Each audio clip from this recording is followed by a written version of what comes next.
മാൻപേടയ്ക്കൊരു പാവാട, തമ്പിയുടെ തുമ്പപ്പൂ, ജീവിച്ചിരുന്നെങ്കിൽ മരിച്ചേനെ തുടങ്ങിയ ഞങ്ങളുടെ മുൻകാല നാടകങ്ങൾക്ക് നിങ്ങൾ നൽകിയ നിസ്സീമവും നിർലോഭവുമായ സഹകരണമില്ലായ്മയും പരിഹാസവും ഒരിക്കൽ കൂടി അവഗണിച്ചുകൊണ്ട് ഞങ്ങൾ ആരംഭിക്കട്ടെ. വിശ്വവിഖ്യാത ബംഗാളി സാഹിത്യകാരൻ രാജപ്പൻ പൂച്ചാക്കലിന്റെ എൻഡർ ദ ഡ്രാഗൺ എന്ന ഹിന്ദി നോവലിന്റെ മലയാള പരിഭാഷ എന്റേടാ രാഘവ, അഥവാ അങ്ങാടിയിൽ തോറ്റാൽ അമ്മയോട്.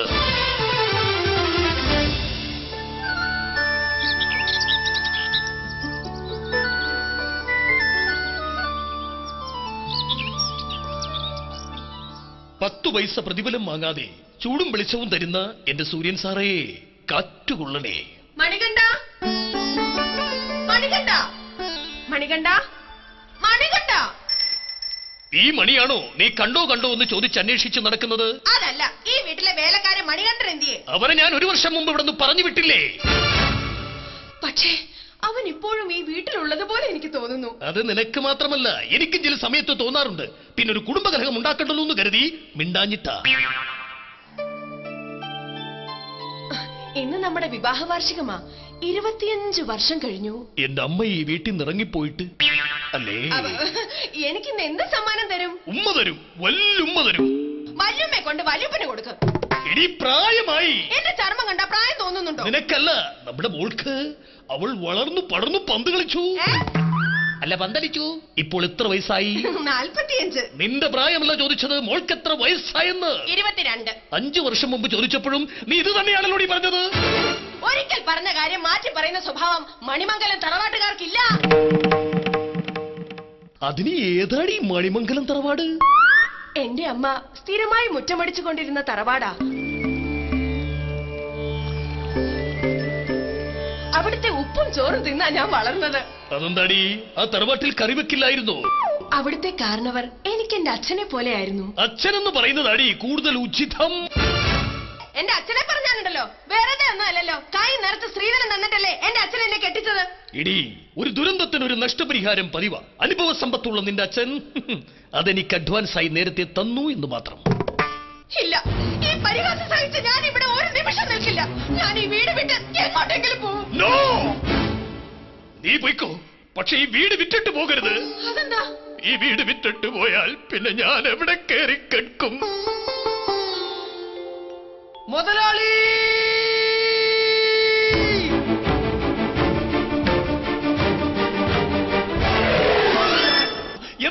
എന്താണ് രാഘവ? ഉണ്ണിക്കുട്ടന്റെ പോസ്റ്റ്മോർട്ടം റിപ്പോർട്ട് കിട്ടി. പോസ്റ്റ്മോർട്ടം റിപ്പോർട്ടിൽ ഉണ്ണിയുടെ അപകടമോ ആത്മഹത്യയോ അതോ കൊലപാതകമോ? പോസ്റ്റ്മോർട്ടം റിപ്പോർട്ടിൽ ഇത് മൂന്നുമല്ല. പിന്നെ പോസ്റ്റ്മോർട്ടം റിപ്പോർട്ടിൽ ഉണ്ണി മരിച്ചിട്ടില്ല. പിന്നെ എന്തിനാടാ പോസ്റ്റ്മോർട്ടം ചെയ്തത്? ബന്ധുക്കളെ വിശ്വസിപ്പിക്കാൻ അവൻ നിർബന്ധിച്ച് ചെയ്യിപ്പിച്ചതാ. രാഘവ, പോയി ചങ്ങലെടുത്ത് കാലിലിട്ട് ഗുളികയും കഴിച്ച് വിശ്രമിക്ക്. ഇവിടം വരെ ഓടി വന്നിത് പറഞ്ഞതല്ലേ, ചായ കുടിക്കാൻ എന്തെങ്കിലും? സുഭദ്രേ, അകത്ത് ചെന്ന് എന്റെ അലമാരിയിൽ നിന്നും ഒരു ഡിസ്പോസിബിൾ ഗ്ലാസ് എടുത്ത് അവന് കൊടുക്ക്. അവൻ പോയി ചായ കുടിക്കട്ടെ. നന്ദിയുണ്ട് മുതലാളി, നന്ദി. മുതലാളിക്കിട്ട് ദൈവം തരും. കള്ളന്മാരുള്ള കാലമാ. നീ വാതിലും ജനലും ഒക്കെ പൂട്ടി മുറ്റത്തൊരു കസേരയിട്ടിരിക്കെ. ഞാനൊന്ന് അങ്ങാടി വരെ പോയി വരാം. വരുമ്പോ അല്പ എലിവിഷം വാങ്ങണം. വല്ലാത്ത എലിശല്യം. ഇന്നലെ മോളുടെ പുസ്തകം കരണ്ട് തന്നു, എന്റെ സാരി കരണ്ട് തന്നു, കസേര കരണ്ട് തന്നു.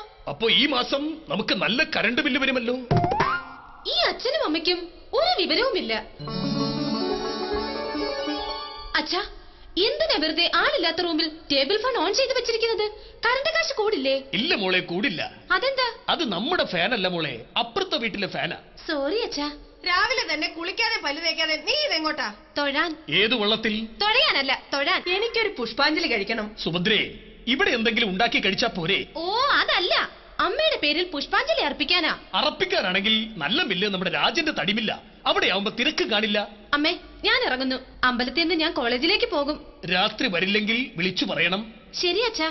സൂക്ഷിച്ചു പോണേ മോളെ, റെയ്ഡൊക്കെ ഉള്ള കാലവാ.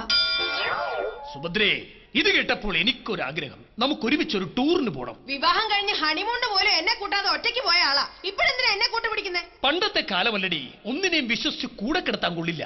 അതാ നിന്നെ പോലെ ഇവളെങ്ങനെ അഴിച്ചു വിട്ടാ ശരിയാവില്ല. പിടിച്ചു കെട്ടിക്കണം. അന്തസ്സുള്ള ഒരുത്തനെ കൊണ്ട് വേണം. എനിക്ക് പറ്റിയ പോലെ ആകരുത്. എന്തായാലും അവളുടെ കാര്യത്തിൽ ഞാനൊരു തിരുവനന്തപുരത്തെത്തി. എപ്പോ? അല്ല, തീരുമാനത്തിലെത്തി.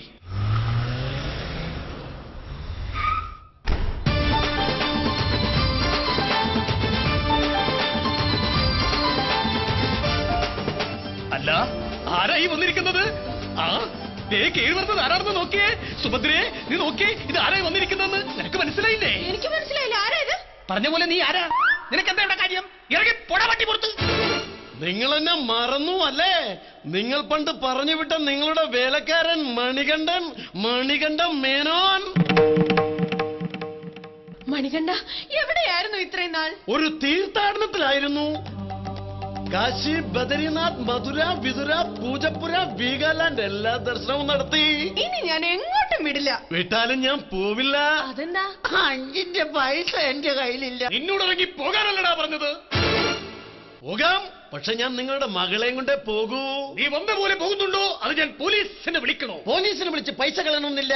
അവരിപ്പം തന്നെ ഇവിടെ എത്തും. അതെന്തിനാ ഇവിടെ പോലീസ് വരുന്നത്? ഞാനൊരു ദുഷ്ടനും ദുർനടപ്പുകാരനുമായി പോയതാണ്. എന്റെ അമ്മയുടെ ദുഃഖം. ആ ദുഃഖം മാറാൻ ഞാൻ ദൈവത്തോട് പ്രാർത്ഥിച്ചു. അമ്മയുടെ കാലിൽ തൊട്ട് നമസ്കരിച്ചു. ഇനി ഞാൻ കുടിക്കില്ല, വലിക്കില്ല, ചീട്ട് കളിക്കില്ല എന്നും പറഞ്ഞ് അമ്മയുടെ തലയിലടിച്ച് സത്യം ചെയ്തു. അതിനെന്തിനാ പോലീസ് വരുന്നത്? തലയിലടിച്ച് സത്യം ചെയ്തപ്പോൾ അമ്മയുടെ തല പൊളിഞ്ഞുപോയി. അമ്മ ഇപ്പൊ മെഡിക്കൽ കോളേജിലാ. ഏത് നിലയിൽ? അവശ്യ നിലയിൽ. അമ്മയെ ചികിത്സിക്കാൻ മോന് കാശ് വേണമായിരിക്കും. വേണ്ട, ജാപത്തിൽ ഇറങ്ങാൻ 2 ആളെ തന്നാ മതി. നീ ഇറങ്ങിപ്പോകുന്നുണ്ടോ അതോ?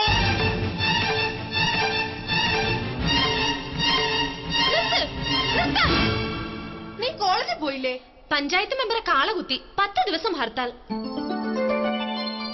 ആട്ടെ, മണികണ്ഠൻ എപ്പോ വന്നു? മോളെ, ഇവൻ പോലീസ് അന്വേഷിച്ച് നടക്കുന്ന ഒരു കൊലയാളിയാണ്. അച്ഛാ, അച്ഛൻ അങ്ങനെ പറയരുത്. അച്ഛൻ ഒരു മനുഷ്യനല്ലേ? അച്ഛന്റെ കയ്യിൽ പണമുണ്ട്, സ്വാധീനമുണ്ട്, ഉന്നതങ്ങളിൽ പിടിപാടുണ്ട്. വിളിക്കച്ഛ, ആരെയെങ്കിലും വിളിച്ചു പറ. പോലീസ് വന്ന് എന്റെ മണികണ്ഠനെ പിടിച്ചോണ്ട് പോട്ടെ. എന്റെ മോള് കാല് പിടിച്ചു പറഞ്ഞതുകൊണ്ട് മാത്രം ഞാൻ പോലീസിനെ വിളിക്കാം. നീ എന്തു പറയുന്നു? എനിക്കാണ് തെറ്റുപറ്റിയത്. ഞാനിവിടെ വരാൻ പാടില്ലായിരുന്നു.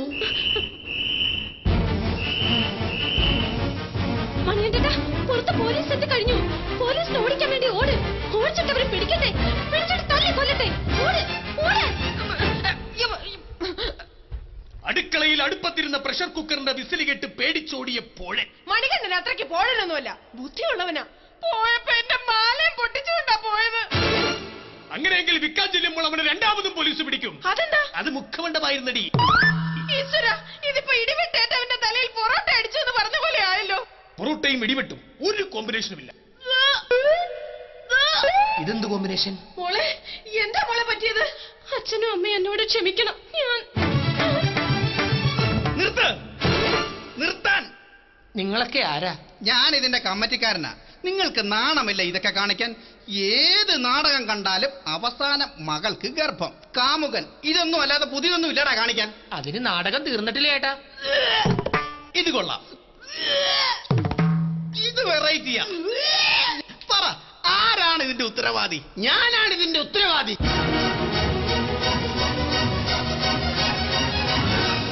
നീയോ?